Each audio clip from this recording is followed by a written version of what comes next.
Good evening, everybody. It's now 5 o'clock on Wednesday evening. Next lesson is due to go out next week. Sorry about not putting any exercise up till later on this week. I'm very sorry about that, but forgot. No excuses. Hands up. Won't happen again. I've checked the next sessions. So in essence, what I'm going to be looking at is another series of points made on the points rate from week 4. I'm glad that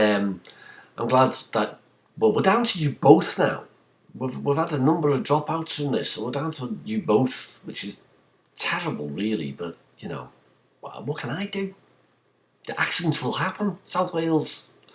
Glad you both found this one interesting. I was very gratified to get your remarks on that. And okay, South Wales, are we prepared enough for breaking bad news? Well, in some respects, it's hard to. I often hear students saying this sort of thing, that they don't feel prepared enough for giving people bad news. But I wonder if you can have enough preparation for this sort of thing.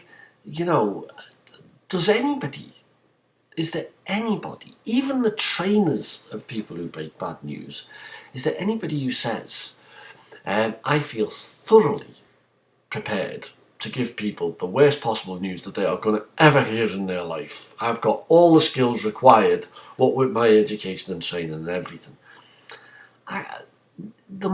If I did hear somebody say that sort of thing, I would think you are the last person who should be given bad news. It almost strikes me as though if you're not humble about that sort of thing, you shouldn't be doing it. The swaggering, arrogant type who thinks nothing can teach him anything from now on is just keep them away.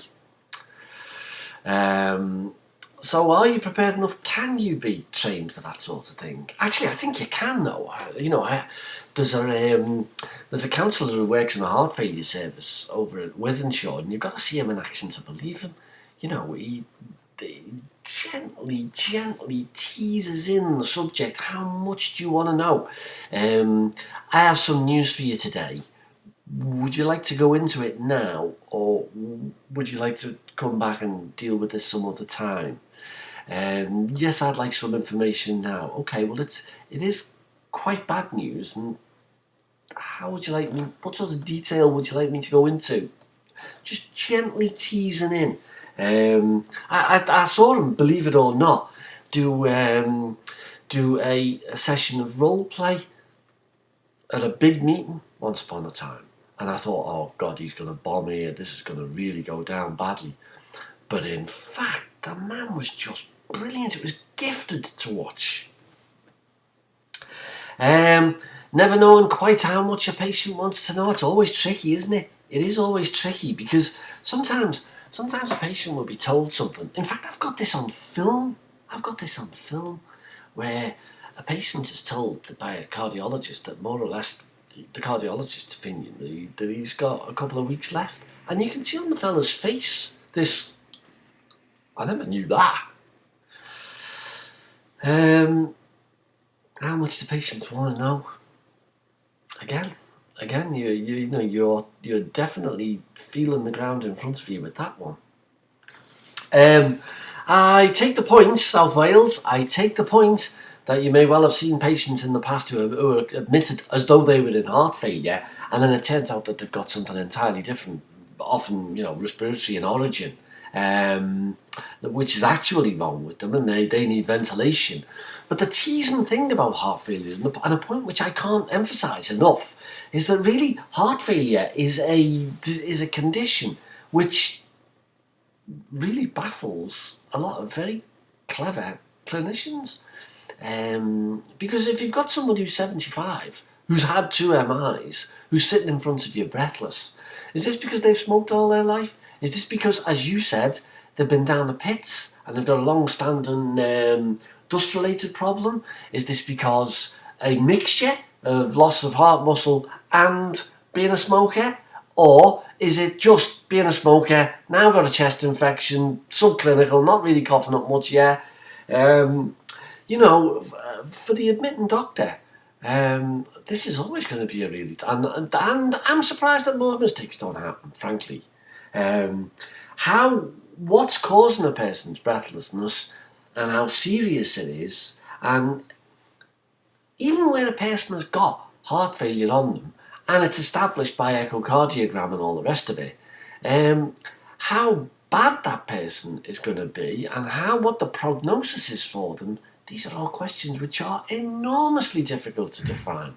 And I'm hoping this comes over from my conversations with Chris. Okay, patient self-monitoring. This has been the subject now of 2 correspondents. The importance of daily weights can't be emphasised, can it? Can't be emphasised hardly enough. This is really going to give you loads and loads of information. You know, if no one's going to put 2 kilograms on in a day, no one. So, a person doing their own weight, you know, and it's not only it's psychologically important. That's what I can't get over. Not only is it physically important that they know what to look for, but psychologically that they are participating. They're not just passive recipients of their own healthcare. I visited the heart failure service in France. I don't know, I've mentioned it numerous times in the recordings, no doubt. But in these heart failure services that I visited, they drill the patients. It's almost like the patients have got to sit an exam before they get let out the education class. They drill them. They sit there and they say, okay, tell me 3 reasons why you would regard your own heart failure as becoming out of control. What would be the 3 signs that you would say would require you to call for further help?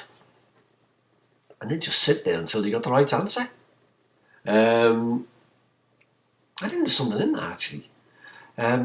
Friends drilled and asked questions. Right, rheumatic fever. Again, I want to give you another example from France. I visited a hospital in France not 5 years ago where I saw a patient who had been admitted for mitral valve surgery because the woman had rheumatic fever and her valves had packed in. And this woman had all the typical signs and symptoms of a patient who'd had long-standing rheumatic fever. She looked as though something was eating her because she was so thin, her teeth were sticking out, she was clearly in heart failure, struggling to breathe, tiny loss of weight, plus. And this woman was 18 years of age from North Africa, and looking at it was like gazing into our own past, really. This must have been the situation for tens of thousands of people in the 1950s and in the 1960s until rheumatic fever could be eradicated by the improvement in social conditions. Terrifying to watch, horrible to watch. But for us, among the lucky billion in the West and developed countries, you know, we've kissed goodbye. This is one of those conditions, along with diphtheria, scarlet fever, and all the rest of them, which we never see any longer, you know, and long may it last. So, lovely reading your correspondence this week, everybody. Looking forward to getting a bit more correspondence when legs mend. And be in touch. Don't be a stranger. Evening all.